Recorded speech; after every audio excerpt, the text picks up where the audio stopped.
All right, my name is Adams Ibrahim, and a lot of people know me to be Adams Effect. I'm a stunt coordinator, an action-based actor, and a trainer, a firearm trainer for the creative industry. I was born into the family of, let me say, to a scientist father and a uniform mother. Tactical knowledge has been a thing from childhood. So I grew up developing that interest, then that grew, trained with some personnel, trained with a lot of people which I wouldn't want to mention. Then fast forwarding to between 2006 to 11, I started martial arts. I started gymnastics first before Kung Fu. Gymnastics first before Kung Fu. Stunt coordination started a few years ago, I think 4 years ago. Although I've been in the industry way longer than that as a special effect artist. But stunt coordination started about 3 to 4 years ago. Moving to stunt coordination was as a result of one or two issues that came up during the weapon props supply for the movie industry. So I had to stop that because I'm a Nigerian, so I should understand what our country says about moving weapons and stuff. So I didn't want that trouble. I wanted the department where I can do with less trouble with the law enforcement. So I picked what I already know, which is martial art. Okay, how do I mix martial art with filmmaking? I already know filmmaking and I know martial art already. So that was the birth of my stunt coordination, and then I felt like, okay, let's do proper fight and films, proper stunt, proper combat, proper weapon handling and films. And then we started with some projects, some small projects, and then boom, we're up now. Well, to be honest, I can't really remember the first production. I can't really remember, because before the actual production that we're talking about, I've done a couple of content on my own, a couple of action content on my own, and that was where I started experimenting. But I would say the first major project, major project is JagunJagun on Netflix. That was the first major project, and to the glory of God, that was the film that actually made the world know me. And it was my first, and it was the film that actually made the world know me. But I've done a couple of projects after that, a lot of it I can't even count. So I would say the first major project, JagunJagun.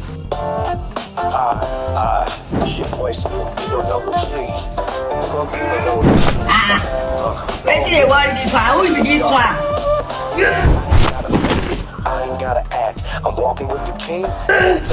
Dissolve!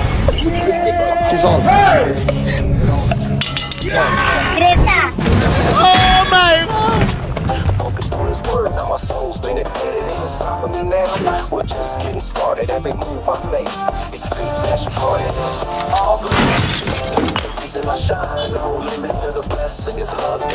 All glory to Jesus, yeah, that's my praise. I'm living this truth in these rhymes. Ain't no hesitation, I'm here for the mission. Sipping on the competition, I'm riding with grace, no shame in my game. Came from humble beginnings, now I'm claiming his name. I don't need the hype, don't need the applause.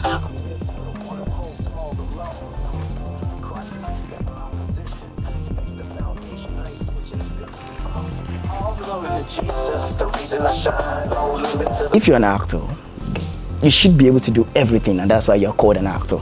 You should be able to do everything, even if it means you training for it.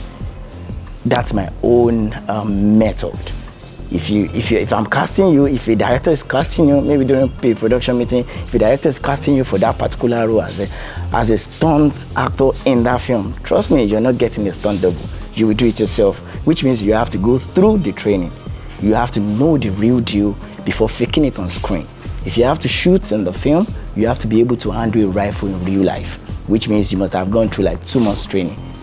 And then I can say I can train literally anybody, regardless the gender, regardless the age. The stunts department is slowly becoming a major department in the industry. Whether, if you're counting 20 films in the Nollywood industry now, you will see at least 15 of it that are stunts. Even might just be little stunts. People are starting to appreciate it. We're not there yet, but trust me. I have a theory, although it's an already made theory by my mentor, Jackie Chan. If I'm the one pulling that stuff up, 3 things: camera, rolling, hospital. Yeah. For me, I don't care. For me, I don't care about the injury. I don't care about what happens next. In as much as the camera picks it, I'm good. But for the actors, yes. We have protections on board if it requires any.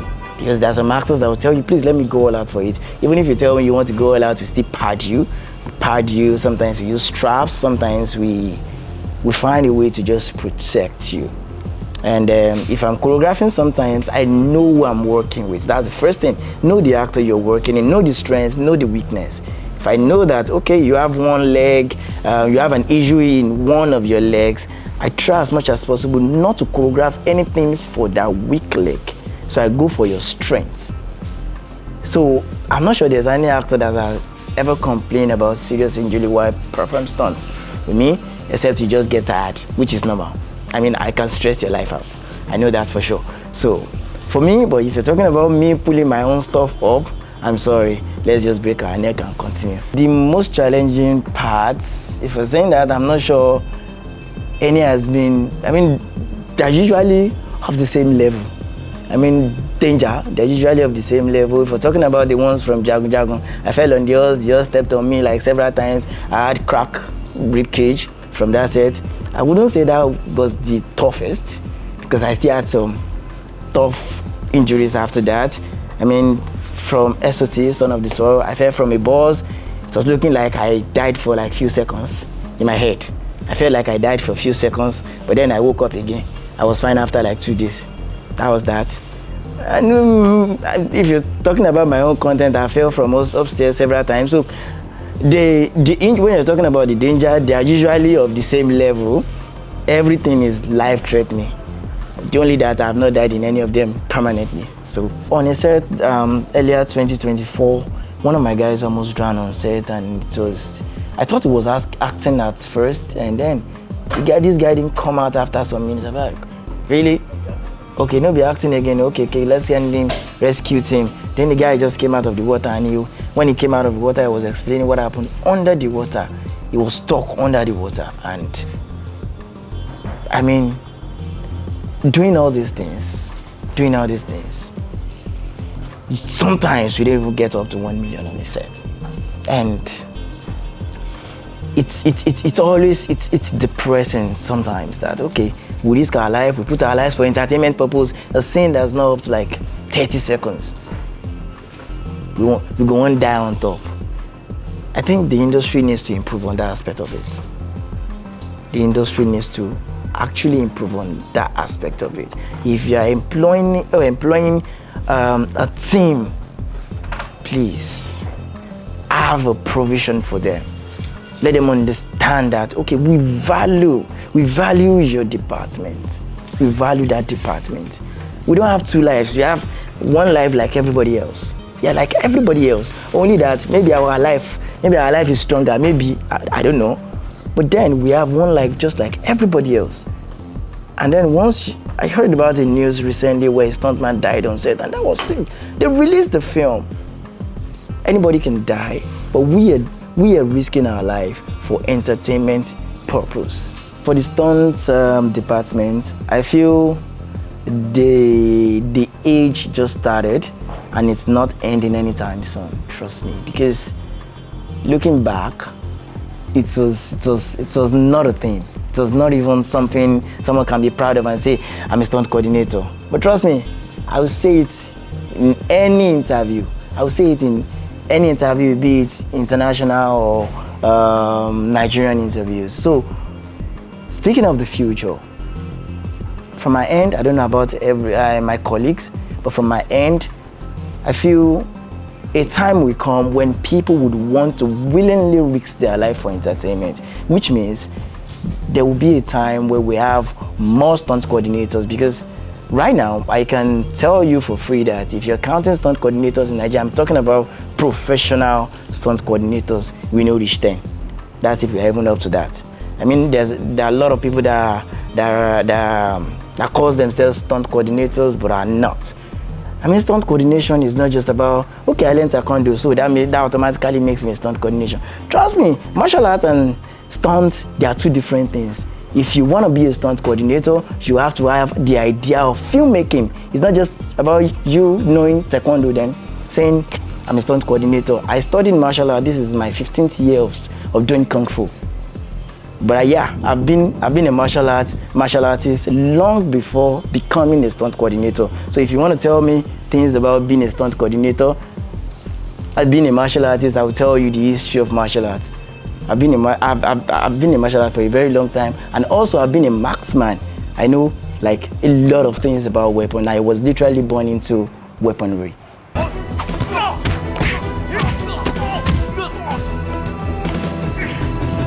Good.